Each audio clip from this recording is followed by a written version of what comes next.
자신의 나라를 잃고 강대국의 지배를 받는 나라, 그 강대국으로 인해서 어려움을 당하고 있는 식민지 나라 국민들의 간절한 소원이 무엇일까? 강력한 힘을 가진 군대로 다스리는 지배국 속에서 어떻게 하면 우리가 이 지배로부터 벗어날 수 있을까? 그래서 식민지 속에 있는 모든 나라들은 우리 민족에게 위대한 정치 지도자를 허락해 주십시오. 우리 민족에게 위대한 민족 지도자를 허락해 주셔서 이 식민지 사라에서 벗어나게 해 주십시오 하는 것이 식민지 국가의 소원일 것입니다. 예수님께서 이 땅에 오셨을 때, 공생의 사역을 펼치게 되셨을 때, 이스라엘 민족은 로마의 지배를 받고 있었습니다. 로마의 혹독한 지배 속에서 고난을 받는 것도 억울한데, 자신의 민족을 수탈하고 자신의 민족을 탄압하고 자신의 민족을 더 아프게 하는 탐관 오리들이 많이 있었습니다. 이런 속에서 지도자를 열망하고 기다리게 되어지는데, 혜성같이 한 사나이가 나타나게 되어집니다. 그런 제사장 가문에서 제사장의 아들로 태어났고 제사장으로서 성전에 있어야 할 사람이었습니다. 그런데 성전을 마다하고 광야를 찾게 되어집니다. 광야에서 광야가 주는 메추라기를 먹고 광야가 주는 석청을 먹고 광야에서 얻을 수 있는 옷을 만들어 입고 화려한 제사장의 옷을 벗어버리고 짐승의 가죽으로 옷을 해 입으면서 자신의 민족을 향하여 강력한 메시지를 전한 사람이 있습니다. 그 사람이 바로 세례 요한입니다. 세례 요한은 400년 동안 하나님의 사람이 없이 어두움의 세월, 암흑의 세월을 지켜오고 있었던 이 이스라엘 백성 속에 그야말로 혜성같이 등장한 하나님의 사람이었습니다. 이 하나님의 사람 세례 요한은 어떤 사람인가? 세 가지 측면에서 세례 요한을 살펴보면서 오늘 우리에게 주시는 말씀으로 받고자 합니다. 과연 세례 요한은 어떤 사람이었을까? 제일 첫 번째 말씀드릴 수 있는 세례 요한은 선지자로서 자신의 정체성을 확실하게 지니고 있었던 사람이다 라고 말할 수 있습니다. 이 세례 요한이 혜성같이 등장해서 자신의 민족, 자신의 백성들에게 뭐라고 외쳤는가? 우리가 마태복음을 보면 마태복음 3장 7절 이하 9절 속에서 이렇게 외치고 있습니다. 우리 같이 한번 읽어보겠습니다. 시작. 요한이 많은 바리새인들과 사두개인들이 세례 베푸는 대로 오는 것을 보고 이르되 독사의 자식들아, 누가 너희를 가르쳐 임박한 진노를 피하라 하더냐. 그러므로 회개에 합당한 열매를 맺고 속으로 아브라함이 우리 조상이라고 생각하지 말라. 내가 너희에게 이르노니 하나님이 능히 이 돌들로도 아브라함의 자손이 되게 하시리라. 그 당시 바리새인들과 서기관들이 종교인이라고는 했지만 너무나 불합리한 삶을 살고 있었습니다. 너무나 형식적인 삶을 살고 있었습니다. 거룩한 척하면서도 가장 구린내가 많이 나는 사람들이 바리새인들이었습니다. 그런데 이들의 힘을 가지고 있었고 이들이 돈을 가지고 있었기 때문에 이들에게 누구도 함부로 말하지 못했습니다. 그런데 오늘 말씀 속에 보면 광야의 사나이 세례 요한이 그 당시 권력을 가지고 있었고 힘을 가지고 있었고 돈을 가지고 있었던 서기관들, 바리새인들을 향하여 뭐라고 외칩니까? 독사의 자식이라는 말은 순화해서 번역한 것이지요. 뭐라고 번역을 해야 맞습니까? 그렇지요. 새끼라는 말로 번역해야 옳은 번역이라고 말할 수 있습니다. 차마 제 입으로 그렇게는 말할 수 없겠습니다만은 그 당시 불의하고 부정한 삶을 살고 있었던 이 바리새인들과 서기관들을 신랄하게 비판하면서 회개할 것을 강조하고 회개에 합당한 열매를 맺으라고 말하게 되어지니까 많은 사람들이 당신이야말로 우리의 정치적 메시아입니다. 당신이야말로 우리 민족을 로마의 박해로부터 해방시켜 주실 위대한 지도자가 되어질 것 같습니다. 우리의 지도자로 서주십시오. 요청하는 사람들이 없잖아 있었습니다. 이 서기관과 바리새인들을 향하여 사두개인들을 향하여 신랄하게 외치되 마태복음 3장 10절 이하 12절 속에서는 이렇게 말씀하고 있습니다. 이미 도끼가 나무 뿌리에 놓였으니 좋은 열매를 맺지 아니하는 나무마다 찍혀 불에 던져지리라. 나는 너희로 회개하게 하기 위하여 물로 세례를 베풀거니와 내 뒤에 오시는 이는 나보다 능력이 많으시니 나는 그의 신을 들기도 감당하지 못하겠노라. 그는 성령과 불로 너희에게 세례를 베푸실 것이요 손에 키를 들고 자기의 타작마당을 정하게 하사 알곡은 모아 곡간에 들이고 쭉정이는 꺼지지 않는 불에 태우시리라. 이 세례 요한은 자신을 정치적 메시아로 대단한 사람으로 높이고자 했을 때 나는 정치적 메시아가 아니라고, 나는 대단한 사람이 아니라고 신랄하게 현실을 비판하고 현실 속에 불의한 자들을 비판했지만 나는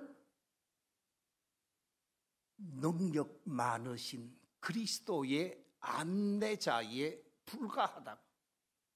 그는 이 땅에 오셔서 심판의 키를 들고 알곡은 모아 곡간에 들이실 것이고 쭉정이는 모아서 불에 태우게 하실 것인데 나는 그분의 사명자라고 그러면서 자신이 누구인가에 관해서 확실하게 알고 있었다라는 사실입니다. 서기관들, 바리새인들, 사두개인들이 오실 거이가 당신이십니까? 질문을 했지요. 이 서기관들, 바리새인들이 오실 메시아가 당신입니까? 하고 질문을 했을 때 이 세례 요한이 대답한 대답이 요한복음 1장 20절 이하 21절 속에서 이런 모습으로 표현을 하고 있습니다. 나는 구약에서 약속하고 있는 뭐가 아니라고요? 그리스도가 아닙니다. 나는 이 땅에 엘리야 같은 선지자도 아닙니다. 나는 약속된 선지자가 아닙니다라고 분명하게 자신을 높이고 자신을 대단한 사람으로 취급하려고 하는 사람들 앞에서 나는 아닙니다라고 분명하게 선언하고 있습니다. 그러면서 요한복음 1장 23절 속에서 자신을 고백하기를 나는 주의 길을 곱게 하는 사람입니다. 나는 광야에서 외치는 자의 소리에 불과합니다. 나는 많은 사람들을 메시아에게로 인도하는 사람이요, 안내하는 사람이요, 믿게 하는 사람에 불과합니다. 그러면서 다른 사람이 자신을 높이려고 하는데 나는 아닙니다. 나는 종입니다. 나는 사명자에 불과합니다. 그러면서 자신이 누구인가를 확실하게 알고 있었다라는 거예요. 그렇습니다. 중요한 것은 내가 누구인가를 알아야 한다라는 거예요. 내가 죄인임을 알고 내가 구원받아야 할 자임을 알고 내가 은혜받아야 될 자를 알아야 할 때 은혜받을 수 있고 구원받을 수 있고 문제가 해결되어지는 거예요. 바라옵기는 이 자리에 계신 우리 모든 성도들이 세례 요한이 자신을 알듯이 여러분 스스로가 여러분 스스로를 하나님 앞에서 바로 알 수 있는 믿음의 사람들이 되시기를 주의 이름으로 축원합니다. 두 번째, 이 세례 요한을 통해서 발견할 수 있는 것은 예수님을 향하여 최초로 약속된 메시아임을 믿은 사람입니다. 예수님을 약속된 메시아로 믿고 고백하고 영접한 사람. 그래서 예수님을 하나님의 어린 양이라고 소개한 사람이 세례 요한입니다.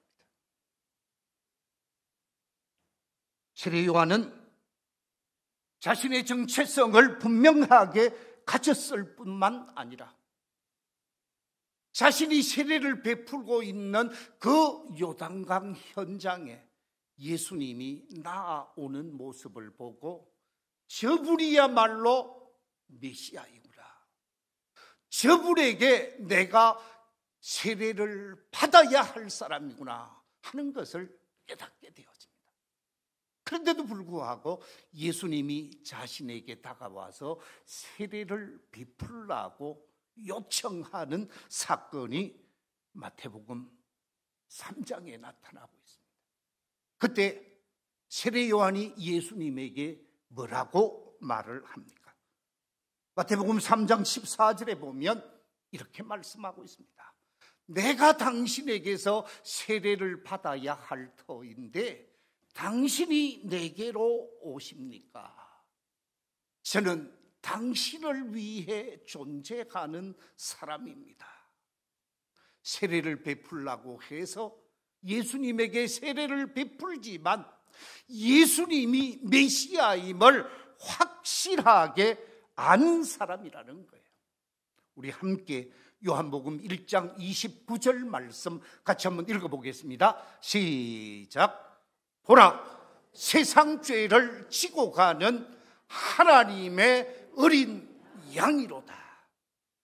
예수님을 보고 우리 모든 인류의 죄를 대속하시기 위해 속죄 제물이 될 어린 양으로 고백하면서 예수님이 메시아이심을, 예수님이 구원자이심을 확실하게 고백한 사람이라는 거예요. 그뿐만이 아닙니다. 요한복음 3장 28절 이하 30절에서 이렇게 말하고 있습니다. 내가 말한 바 나는 그리스도가 아니요 나의 앞에 보내심을 받은 자라고 한 것을 증언할 자는 너희니라. 신부를 취하는 자는 신랑이나 서서 신랑의 음성을 듣는 친구가 크게 기뻐하나니 나는 그러한 기쁨으로 충만하노라. 그는 흥하여야 하겠고 나는 쇠하여야 하리라. 나는 예수님의 친구에 불과하고 예수님이 흥하게 하고 나는 예수님을 위해 존재하는 자라고 고백하면서 예수님을 확실하게 메시아로 드러내고 있다라는 말씀입니다. 이처럼 이 세례 요한은 예수님을 향한 분명한 믿음을 고백하고 자신은 광야의 소리요 예수님에게로 사람을 안내하는 선지자에 불과하다고 말하면서 예수님에게 분명한 신앙 고백을 했던 사람이라는 거죠. 이 자리에 계신 우리 모든 성도들이 가져야 할 두 번째 중요한 사실은 자기를 아는 것뿐만 아니라 우리 모두가 예수님 앞에서 확실한 신앙 고백, 확실한 믿음 고백이 있어야 하는 줄로 믿습니다. 그런데 이런 신앙 고백을 했던 세례 요한, 이런 분명한 믿음을 소유하고 있었던 이 세례 요한이 오늘 본문에 보니까 본문 3절에서 어떤 말을 하고 있는가? 우리 3절 말씀 다시 한번 읽어볼까요? 시작. 오실 그이가 당신이오니이까 우리가 다른 일을 기다리오리이까. 오실 선생님이, 오실 구원자가 선생님이십니까?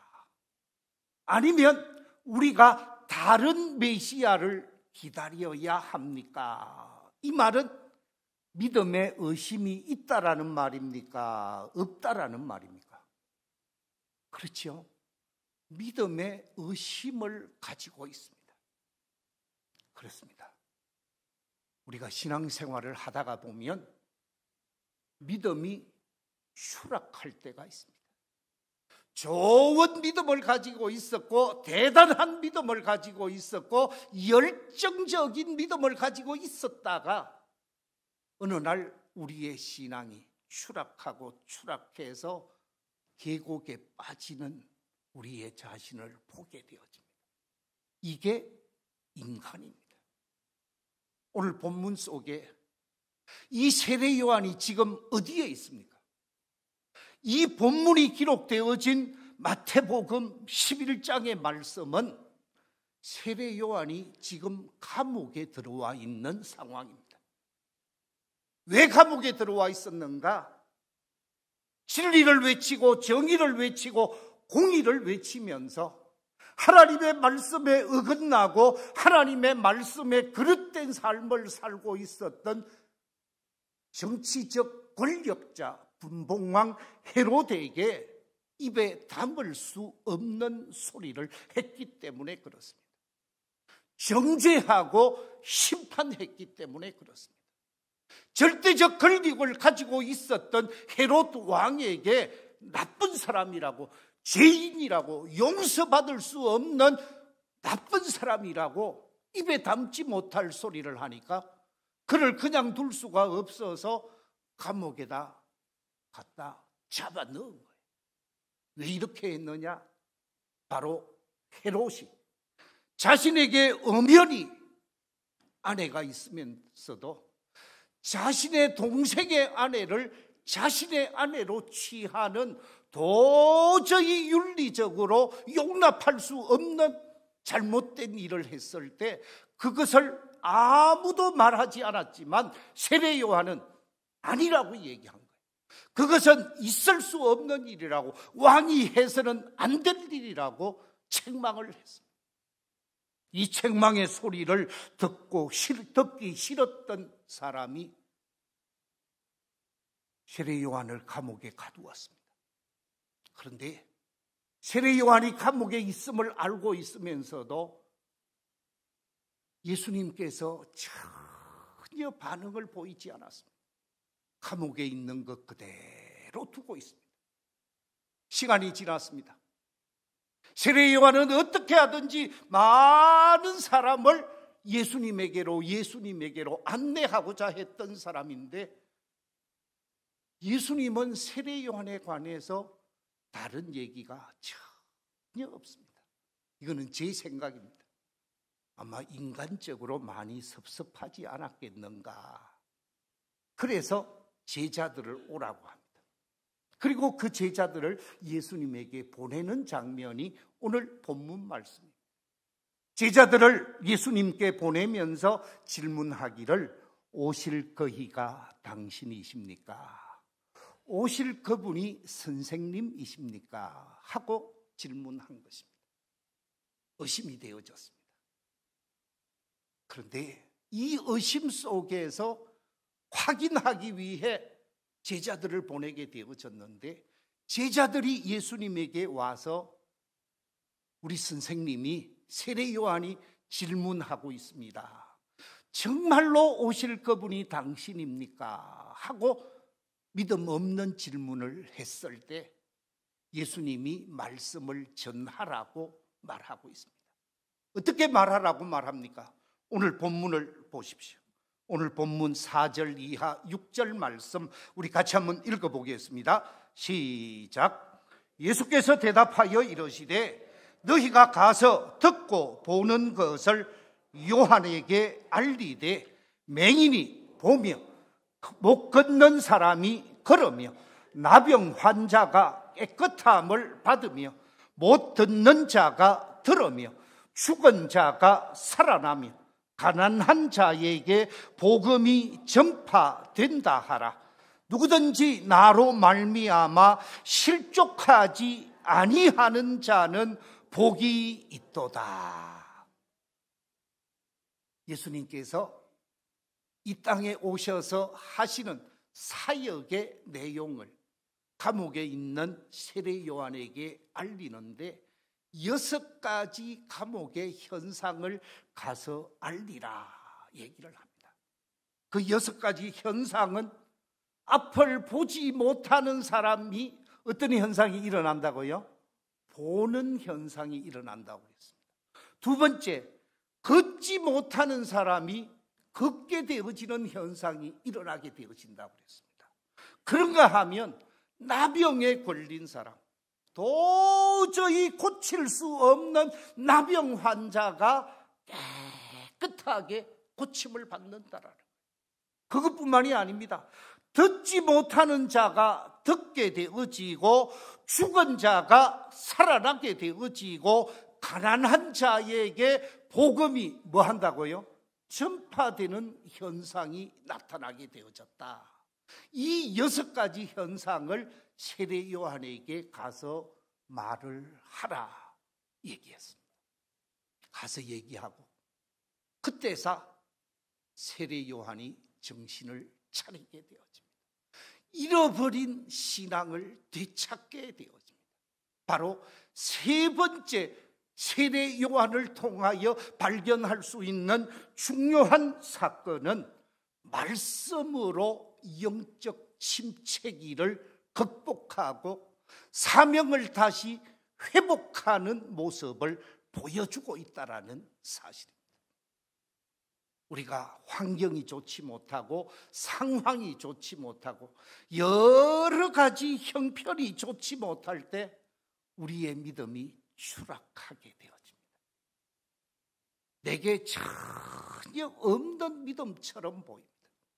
그런데 그럴 때 기적을 경험하고 능력을 경험하게 되어지고 하나님의 말씀을 통해서 새롭게 영적 침체기를 극복해 갈 수 있다는 거죠. 이 시간 하나님 앞에 나와 예배하는 우리 모든 성도님들 중에 혹 신앙의 침체기, 영적 침체기를 경험하고 있지 않습니까? 그런 사람이 있다고 하면 하나님의 말씀에 귀를 기울이시고 그 하나님의 말씀 앞에 자신을 온전히 드리고 말씀이 나를 붙들게 되어질 때 나의 신앙은 새롭게 올라갈 수 있습니다. 회복될 수 있습니다. 이야기를 하나 하겠습니다. 오늘 본문 말씀에 이 세례 요한이 영적 침체기를 말씀으로 극복했던 것처럼 한 믿음의 여인에 관한 이야기.